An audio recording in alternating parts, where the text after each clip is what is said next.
the rundown because I'm gonna upload this, and I don't want to be answering questions like in the middle of it. So, all right, so patch 7.14 rundown. A lot of champion changes here, a few item changes, but a lot of them aren't too big. The Thornmail one's the big one, but let's get into it. So Alistar, damage reduction up. Alistar is already starting to get a little bit more play, just because there's not as many range supports anymore. So this damage buff it won't really change much about his pick rate. I feel like his pick rate's already starting to go up.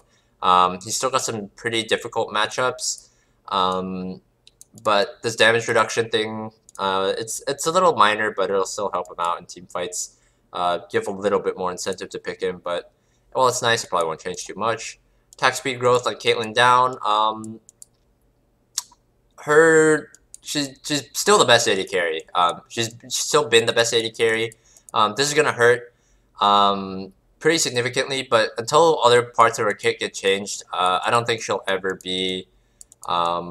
I don't think she'll ever fall out of a top 1 to 3, top 3 pick at worst until there are more drastic changes done to her kit, even though this is a nerf that hurts quite a bit. So Cho'Gath, this E change is actually really, really nice.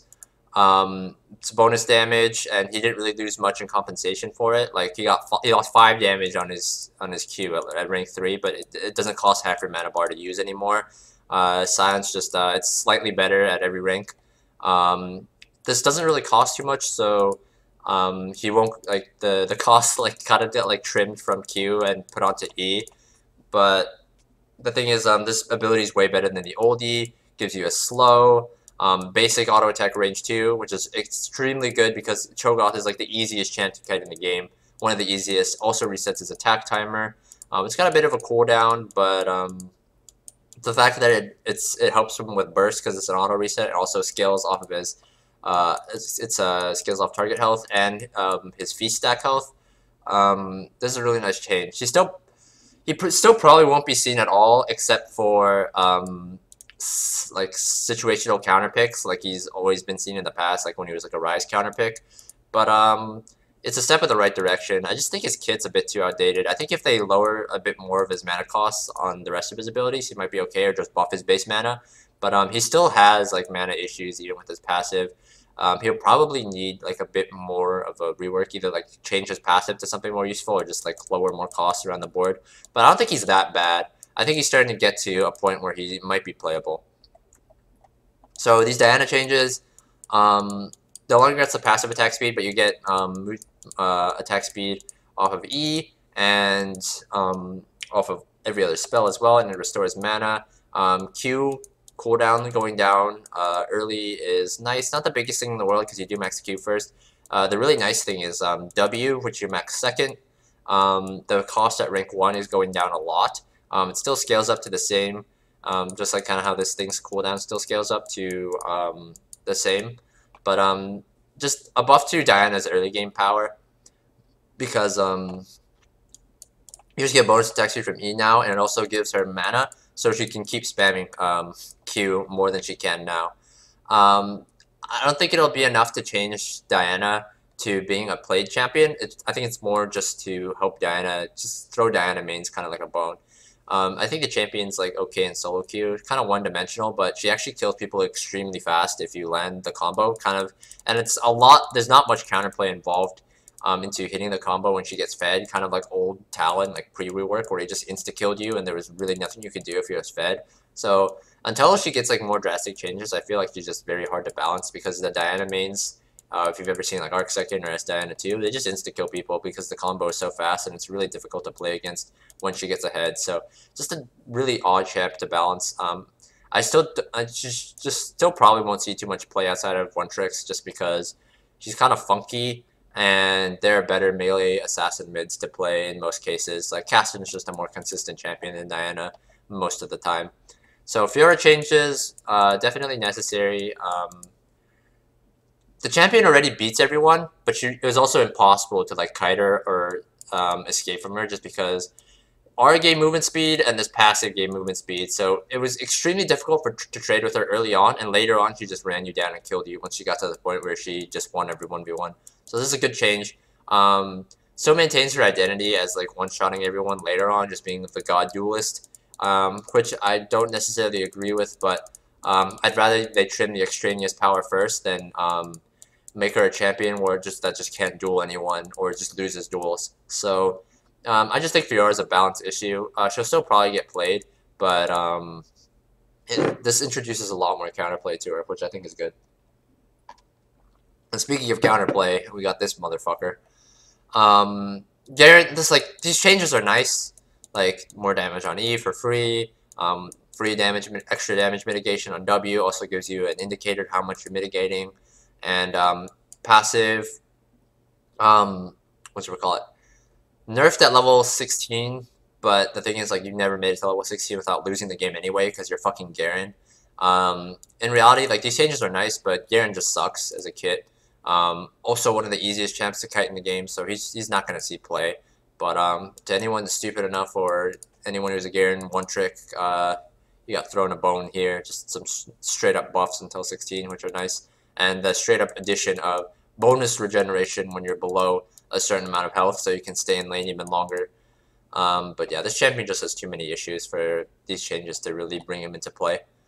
Rammus, this is a nice change. The self slow down a bit, and defensive ball curl actually scaling with Iceborne Gauntlet, so you'll see those insane slows like you see out of like Sejuani's or like Malphites if the Rammus chooses to build Iceborne. I don't think it's necessarily a great add-on on him, and a lot of people will probably be building Thornmail again now with the change with his patch, which we'll get into. So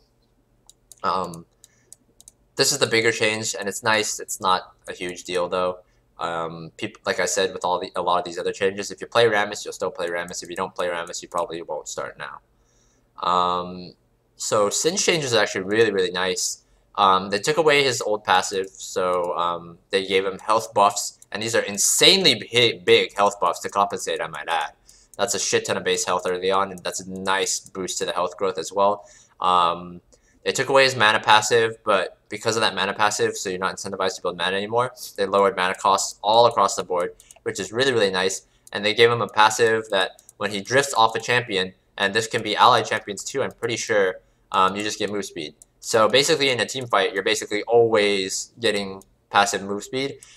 And when you're trying to proxy against people in lane or escape from people in lane, when you get ganked, you just get extra the 2-second move speed bonus. So I feel like this passive is a bit odd if it doesn't scale at all. Like I was thinking maybe like 20, 30, 40 at like 111, 16, but they don't even give him that. I still think it's fine because his old passive was kind of trash, and they just gave him both base health and mana reductions to compensate. So bonus AP ratio up on Q, base damage down. I think that's good. Now that you don't have to build mana, you're more incentivized to build more AP to compensate, so that's fine. Great that they changed the particle size. This shit is one of the most annoying abilities to tell whether you're in it or not in the game. Poison Trail no longer visually disappears. It's great. Just more clarity to playing against Sin. She's already extremely frustrating. So this is a huge change. This thing only lasts 3 seconds, but it fucking grounds people. And grounding is, like, Cassiopeia is the only other champion who can do it. But hers is, it's a bit more situational than his because the way you have to cast Cassiopeia's. This thing is just, it still slows. I don't think they removed the fact that you can fling people into it for a snare, and it grounds now. It's just, you just throw it in an area, and it's like a circle rather than Cassiopeia is kind of like a line. So this is interesting. All the other champions, I don't think the changes really do anything, but I think Singe will see some play here as a potential counter pick in some lanes that he can survive in, because all across the board, these are just really nice buffs. Like his build is a lot more flexible now. He is no longer forced to building mana items to just be as tanky as other champions already get for free.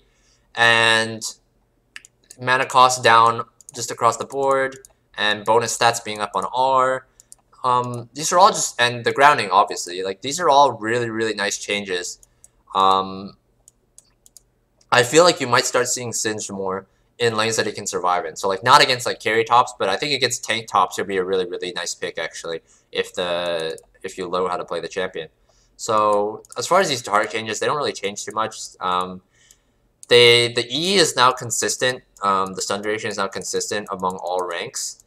So you might not be incentivized to max E anymore, and the Q is actually a pretty big nerf for a 1-point skill now. Looks like they're incentivizing you to max Q first because you can only hold 1 charge at rank 1 now as opposed to the old 3, and it does scale up to 5, and he has a HP ratio on the Q now too, which is always nice. Supports, obviously, especially tank supports, one of the only stats they can build is HP. They really like building is HP, and they give you incentive to build it now. The only thing is, like, yeah, I think target players are going to have to change up the way they skill because I'm pretty sure most people max E and then it's W second, then max Q last, and this is not a 1-point wonder skill anymore. And also the fact that you get 1 charge instantly whenever you hit with a Bravado passive. This champion can actually do some clutch healing now, but I do think you're going to have to start maxing Q first or second. And because of the way the meta is right now, like there's not a lot of range supports in the meta who are really strong right now, you can definitely see some Taric play. He can definitely hang with the tank supports in lane, and he'll kind of have a niche where he's like the tank support who has sustain for you as well, because Alistar doesn't really fulfill that anymore. So I think you'll see a bit more Taric. I'm not gonna say he's gonna be like Taric Braum priority, but I think you will see a bit more of him. This change really doesn't mean anything. Yorick is a split pusher. This HP change is really nice, but the thing is, later on into the game, I don't think this HP change on the Maiden and the CDR change and these Mistwalker changes are really going to be the difference between Yorick beating a Fiora and like not. I'm pretty sure he just loses to the same people and he wins against the same people. It's just that he loses a little less and wins a little harder now. But the thing is, I think this champion just has some issues in his kit that go beyond some number fixes as far as picking him versus picking other top lane split pushers. So I don't really think this will change anything. So these nerfs went out in 7.13. I'm actually a bit upset there weren't any further Nunu or Zac nerfs. I feel like these champions are way too oppressive at the moment, and they could definitely use more tweaks as far as number-wise. But these were a good start. I'm glad they were hotfixed through in 7.13 as well. These champions had ridiculous win rates even after these hotfix nerfs. So big change here. Thornmail. So the thing about Thornmail is that before it wasn't even really a situational item you could buy after mid-season tank updates, because Righteous Glory and Knight's Vow turned into items that gave armor and health, and so you weren't choosing between Dead Man's Plate and Randuin's anymore. And because before the tank update, every tank was going, if you needed armor, you'd go Dead Man's or Randuin's or both, and then you go into GA. And you just never have a slot for Thornmail, because if you wanted an armor item that didn't give health, you're better off buying GA than Thornmail. And then when the mid-season item changes happened, you still were better off not buying Thornmail versus Guardian Angel. Guardian Angel disappeared from tank builds because it's an 80 carry item now. But Thornmail didn't take its spot because Thornmail sucks compared to Righteous Glory and Knight's Vow and Gargoyle Stoneplate and Locket of the Iron Solari. So you still didn't see Thornmail because the other items just got buffed to a point where they were too good. But now, this item actually gives health. It doesn't give as much armor, but it actually gives health now. And it gives the Randuin's passive, the Cold Steel passive, and of course the damage is still there. And now it gives Grievous Wounds, so 80 carries can't lifesteal off tanks anymore for free.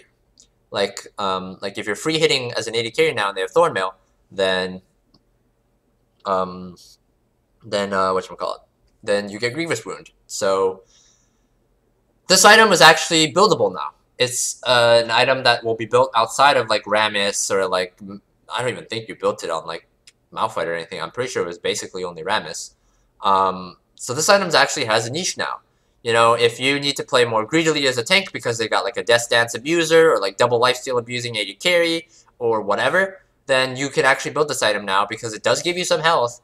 And while it is more expensive, it does give Grievous Wounds now too, so it fulfills a niche, because before it just didn't really have a niche. Thornmail damage was useless because 80 carries who built lifesteal just lifestealed through it, and 80 carries who didn't build lifesteal would just build lifesteal against you or just not hit you in fights, unless you're a Rammus because you have a taunt. So this item actually has a niche now, and that's really nice because Knight's Vow and Righteous Glory and like Guardian Angel and like Randuin's and Deadman's Plate, they're all armor HP items, and like Frozen Heart too, but they all have their niche. And Thornmail didn't really have a niche. It was just kind of a noob trap item, but now it actually has a real niche. And so I think you'll see it in cases where like it's like a Death Stance AD carry or an AD carry who is unkillable because of lifesteal. And obviously, like, not everyone can always build Executioners, which is the guaranteed way to get healing reduction off someone. You know, Morello is situational, have to get them low first before it actually applies. So now you have another consistent way and an actual way to deal with lifesteal AD carries, which is good. Because AD carries are really strong right now, especially the Death Stance abusing ones or the Bork abusing ones. And now you have an actual way to deal with them if they get fed. Because like if your mid laner who builds Morello isn't fed, then you don't have a really good way to get Grievous Wounds on aside from Ignite, which also isn't always accessible. And Executioner's Calling isn't always accessible too, because generally it's going to be the AD carry building it. But the thing is, the AD carry can't always go hit the other AD carry in the fight at the start to get it on. So now you have a way to actually get it on to counteract those lifesteal AD carries. So I think this is a really good change. And Bramble Vest is double cloth armor, 300 gold. This item will probably feel like shit to build, but it's probably gonna feel like shit to build because it's double cloth armor, so 2 slots plus 300 combine, and it's only armor. And this 20 magic damage, well, I guess like it's not too bad. It's kind of just like Executioner's Calling, in the sense that it's a cheap item that gives you the Grievous Wounds if you're just building for the Grievous Wounds first and you can't finish the item itself. Whereas Morello's, you don't get the healing reduction until the whole item finishes. So I think this is actually fine. It's probably just gonna feel really bad to build, kind of like how Executioners feels pretty bad to build, just because it's kind of just like a gold sink early on. So Ancient Coin Line, nearby allies get movement speed and moving towards you. Then the elixir that gives a skill point. I don't really have an opinion on this one way or another. I think it's probably a fine change. It's kind of awkward to use the old passive. Randuin's, I really like this change. Ruby Crystal. Changing this item's build path in mid-season update was honestly super stupid because it feels terrible to build double Ruby Crystal versus Giant Belt Warden's Mail. Because Giant's Belt is, you can build a Ruby Crystal into Giant's Belt and then it's just a 600 combine cost versus just another Ruby Crystal. So it's 200 more expensive than a Ruby Crystal, but you don't waste a slot. And I remember in like the mid-season update, they're like, yeah, we're going to make Randuin's easier to build. They did the exact opposite. It was actually super stupid. I'm glad they reverted this. And they buffed the health too, which is probably nice. Because Randuin's is starting to get built less and less. And the extra health helps it stand out a bit from Deadman's Plate.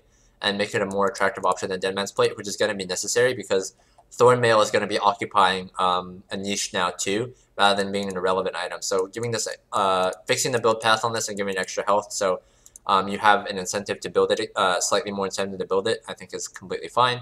I think it's a good change. Serrated Dirk changed it, I think it's really nice. Poacher's Dirk is still going to be useless. The out-of-combat movement speed really wasn't that useful. Most cases it was help for walking back to lane. But most of the people who built lethality were like mid laners anyway, who had the short lane, so it didn't really matter. And now, because this thing does physical damage to everything it hits, helps with wave clearing, helps with AoE, and it still helps, it kind of goes back to the old burst, effect. Well, I believe it still has the burst effect, they just switched it to this now, and just got rid of the movement speed. But because it's AoE, I think it's a fine trade-off. This item's still useless. If they ever remove or reduce the cooldown on this item in between taking camps to get stacks, then it might be fine, but right now it's useless. This is a good change. You lose 10 AD, but it's cheaper. You get CDR now, and lethality is up, and the lethality is way more useful than the AD. And it actually has a 99% slow. It's kind of in the same vein as like Trundle Q or Old Talon pre-rework E. It's a very slight slow, but it helps you just like get onto someone to do your combo. This lethality true damage, and I really like how lethality scales off of the champion itself. The champion itself's level now. I think they say it right here. It scales off of your level instead of your target's level, which is really nice because before, like, you could get a huge lead, but you built lethality items, and that lead didn't really scale with your items. So I really like this change. Because the thing is, lethality was straight up, it's underpowered right now. It was overpowered, and then they overnerfed it to underpowered, and I think this change will help bring it into a healthy point. So I like this change. Makes it easier to use. You get higher window. You get a bit of slow. Lethality's up. The gold's up. I mean, the cost is down. CDR added. AD down, but you get a lot of compensation for it. Ghost Blade just gets more movement speed. Lethality up. AD down. That's fine. Edge of Night. So I don't think this item's going to be good because now it's fighting for Black Cleaver for a spot. And the thing is, it's fighting with Black Cleaver, and it's also fighting these items. And I just think Youmuu's and Duskblade are just better than Edge of Night because this item's active got over-nerfed. And the health doesn't really matter that much because it's not a lot of health. And if you want health and damage, you just build Black Cleaver instead of this because Black Cleaver gives you CDR, and it's like the same price or even cheaper than this item. This item's too expensive. The spell shield isn't useful enough. It's too nerfed. And it doesn't fulfill a good niche. It's just not a good item anymore. You can smite medium Krugs now, and this is actually like a really weird thing. Like they didn't put this in like an Iron Champion change. They cut the cast range of this W in half, and they think that's the same vein of a nerf as a Nivea W not giving vision and Eternal E not giving vision. I understand putting these two here, but I do not understand putting this here when you're literally cutting the cast range in half. That's pretty important information for Ivern players to know. I really don't know why this is here, but that's actually a pretty significant change if I'm reading that correctly. And attack ability queuing. This doesn't really change anything. Just a nice QOL change for these champions. And that's about it for the changes. A lot of these bug fixes are pretty minor. So overall, good patch for the most part. I really wish there was a further Zac and a Nunu nerf, but honestly that's about it. They're buffing up champions to try to get them into a point where they're playable, buffing up champions that suck. I feel like most of these champions are still gonna suck except for maybe Singed, and I feel like people are already kind of starting to pick Taric and Alistar again now that like the meta is like mostly melee supports. So I think that's fine. This Caitlyn change won't change too much. I think Cho'Gath and Diana are still going to suck. Fiora will still fulfill the same thing, but there's more counterplay. Since Taric, Alistar probably see more, probably won't see any Yorick. Very good change on all the items. Lethality was underpowered. Thornmail didn't have a niche.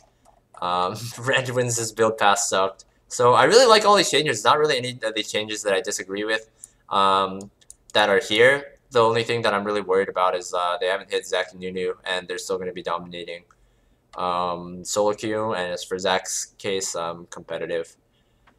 So yeah, that's about it for the change. Pretty good patch overall.